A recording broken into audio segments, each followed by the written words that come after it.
March 17, 1942, 11:47 p.m., mile 133, Yukon Territory, temperature 52 degrees below zero. Private Refines, Sims Jr., can't feel his feet anymore. He's been driving the bulldozer for 19 hours straight. The blade hits something solid, not rock, not permafrost. He kills the engine. In the sudden silence, he hears it, cracking ice beneath the treads. The machine weighs 31,000 pounds. The lake ice beneath him is fracturing in every direction. He has 3 seconds to jump. He doesn't make it. 7. Months earlier, the world changed in 110 minutes. December 7th, 1941, Pearl Harbor, 2,000 Americans dead. The United States military suddenly understood something terrifying. Alaska was defenseless. 600,000 square miles of American territory, separated from the continental United States by 100 miles of Canadian wilderness. No roads, no supply line, no way to defend it if Japan decided to invade, and Japan was 750 miles away across the Bering Strait. Military strategists gave Alaska 3 months before a Japanese invasion, maybe less.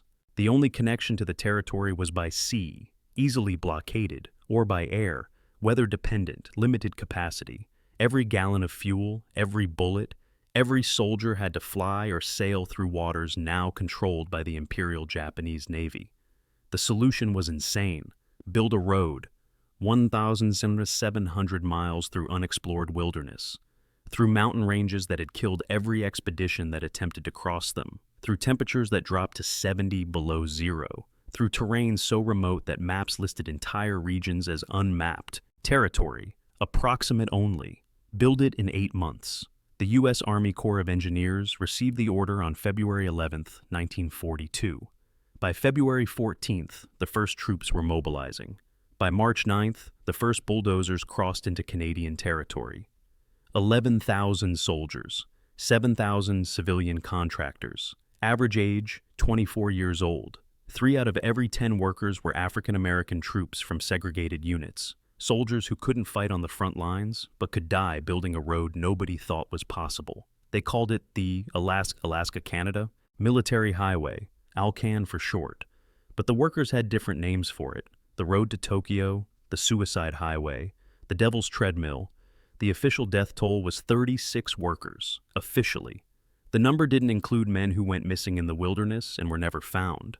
Didn't include deaths from exposure that were listed as natural causes. Didn't include the Canadian civilian workers whose deaths weren't recorded in U.S. military documents. Didn't include the indigenous guides who died and were buried without paperwork. 36 was the number the government admitted to. The real number was higher. Nobody knows how much higher. Here's what building the impossible looked like. 7 regiments of Army engineers divided into sections. Each section responsible for pushing the road forward from different points. The 18th Engineers started from Dawson Creek, British Columbia. The 35th Engineers pushed north from Whitehorse.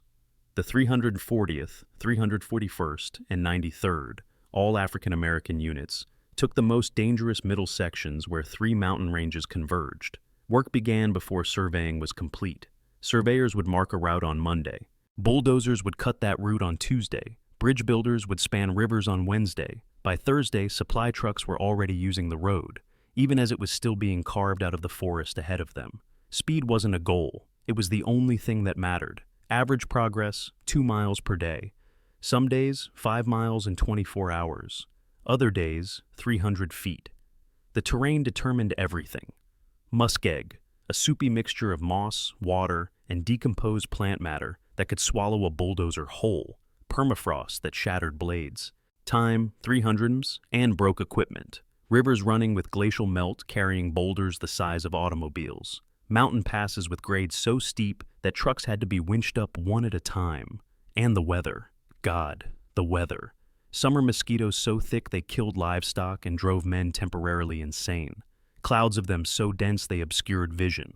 Workers wore face nets, gloves, and long sleeves in 85-degree heat because exposed skin would be black with insects within seconds. One report documented a worker who removed his shirt for 10 minutes and received an estimated 10,000 bites. Winter cold that made metal brittle and turned diesel fuel to sludge. Engines had to run 24 hours a day because if they stopped, they'd never start again. If a machine broke down more than half a mile from camp, it was abandoned. Walking back in 60 below zero was suicide. Men worked in layers of wool and fur that added 40 pounds to their body weight.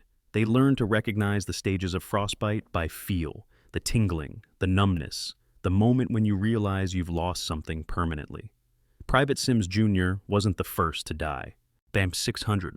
He was the third death in March alone. The first was Corporal Frank Williams, 93rd Engineers, crushed between a supply truck and a bulldozer on March 3rd. Equipment was moving constantly, day and night. Darkness, noise, exhaustion. He stepped into the wrong space at the wrong second. Death was instantaneous. They buried him beside the road at mile 89. No marker, no time for ceremony. The work couldn't stop. The second was Sergeant Paul Henderson, 341st Engineers, hypothermia, found in his tent on March 12th. He'd been sick with flu-like symptoms for 3 days, but kept working because every man mattered. The thermometer read 48 below zero the night he died. Medical examiners later determined he had developed pneumonia, but there was no field hospital within 200 miles. By the time they realized how sick he was, his core temperature had dropped to 82 degrees. Technically, he froze to death from the inside. Private Sims broke through the ice on March 17th. The water temperature was 33 degrees, just above freezing. In water that cold, you have approximately 15 minutes before loss of consciousness, maybe 30 minutes before cardiac arrest. Sim 600 bulls. The work crew heard the ice crack, heard the splash, heard him screaming. They got him out in 4 minutes. He died anyway.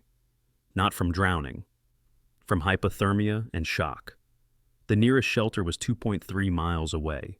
They put him in a truck, turned the heater on maximum, wrapped him in every blanket they had. His core temperature never came back up. He stopped shivering after 6 minutes, a sign that the body's warming mechanism had shut down. He lost consciousness at 11 minutes, cardiac arrest at 14 minutes. He was 21 years old, 3 deaths in 2 weeks. Time 600 ms, and it was only March. They hadn't even reached the mountain passes yet. If you want to understand what these men built and what it cost them, hit that like button. It helps us tell these forgotten stories. Subscribe if you haven't already. Back to the highway. April brought the melt. Rivers that had been frozen solid became raging torrents carrying ice chunks the size of houses. Every creek crossing became a potential death trap. Bridge builders worked in water, sometimes waist deep, sometimes chest deep, anchoring pilings into stream beds while ice flows threatened to crush them against the supports. Private Eugene Huddleston, 18th Engineers, swept away while placing bridge supports at the Sakani Chief River. April 23, 1942. The current grabbed him, pulled him under. Search parties found his body 8 miles downstream. 3 days later, they buried him there. Mile 162. Corporal James Washington, 97th Engineers, buried in a mudslide on May 2nd. The permafrost was melting, destabilizing entire hillsides. He was operating a bulldozer cutting a shelf into a slope when 3,000 tons of mud gave way. Witnesses said the hillside just liquefied. The machine and the man disappeared in seconds. They dug for 6 hours, found the bulldozer, never found Washington. They marked the location mile 201 and kept building. May, June, July. The death count climbed. Rollovers on unstable roads, equipment failures that trapped men beneath machinery, fires in tent camps fueled by gasoline and propane, accidents with explosives used to blast through rock, falls from temporary bridges, trees falling on workers clearing forests, drownings in rivers, exposure in wilderness areas. And the numbers don't capture it. Each number was a person. Each person had a name, a family, a hometown. Private First Class, Ralph Johnson, Columbus, Ohio, 23 years old, newlywed, wife 5 months pregnant when he died in an equipment fire June 14th. Sergeant William Moore, Detroit, Michigan, 28 years old, former factory worker, sent half his pay home to support his parents, killed when a supply truck's brakes failed July 2nd. The segregated units took disproportionate losses. The 93rd, 95th, and 97th Engineers, all African-American regiments, time 400s, were assigned the most dangerous sections deliberately. Official reasoning: these were service units, not combat units, so the danger was acceptable.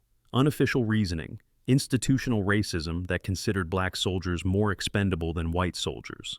The 93rd Engineers alone lost 14 men. They were working the section between Kluane Lake and Beaver Creek, the most geologically unstable region of the entire route. Constant avalanches, unstable permafrost, vertical cliffs that required blasting. The death rate in their section was 4 times higher than the overall average. Nobody talked about it. Not officially, but the soldiers knew. The black regiments called their assignment the Sacrifice Road. They weren't building infrastructure. They were dying for a country that wouldn't let them eat in the same mess halls as white soldiers, wouldn't let them serve in combat roles, wouldn't treat them as equals.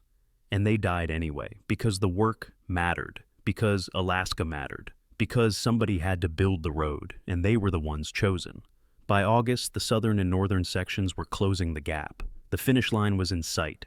Engineers estimated they'd meet at mile 1,202, a place called Contact Creek, by late September. The pace became frantic, brutal. Men worked 20-hour shifts. Exhaustion became baseline. Injuries increased. September 24, 1942. The 35th Engineers pushing south met the 340th Engineers pushing north. Contact Creek, mile, Shantuyu, they were off by less than 10 feet. An engineering miracle, considering they'd worked from opposite ends with minimal surveying, no GPS, and often no line of sight beyond a few hundred yards. They shook hands. Time 500s, took photographs, celebrated for exactly 4 hours. Then they went back to work. Because connection wasn't completion. The road was a rough trail, barely passable, ungraded, with temporary bridges that wouldn't survive winter. The real work was upgrading it to handle military traffic. That took another year and killed another 17 men. Officially, October 1942, Private Thomas Lee, 18th Engineers, killed when a temporary bridge collapsed under a loaded supply truck. November 1942, Corporal Michael Rodriguez, 97th Engineers. Time from Spur, died from infected wounds after a saw accident. December 1942. Sergeant David Patterson, 35th Engineers, froze to death when his truck broke down 12 miles from camp in 65 below zero weather. The highway officially opened to military traffic on November 20th, 1942. Total construction time, 234 days. 8 months and 9 days to cut 100 miles through wilderness that had never been mapped. 93 bridges, 8 major river crossings, mountain passes at elevations up to 4,200 feet. Total cost, $138 million. Official death toll, 36 workers. The number stayed at 36 for 80 years. Then in 2, historians started finding the gaps. Death certificates that didn't match military records. Burial sites marked only with wooden crosses and GPS coordinates. Oral histories from indigenous communities describing workers who died and were buried in unmarked graves. Canadian records listing civilian deaths that never appeared in U.S. documents. They're still counting. Current estimates range from 55 to 87 deaths, maybe more. Some historians believe the real number could exceed 100. We'll never know exactly. The paperwork doesn't exist.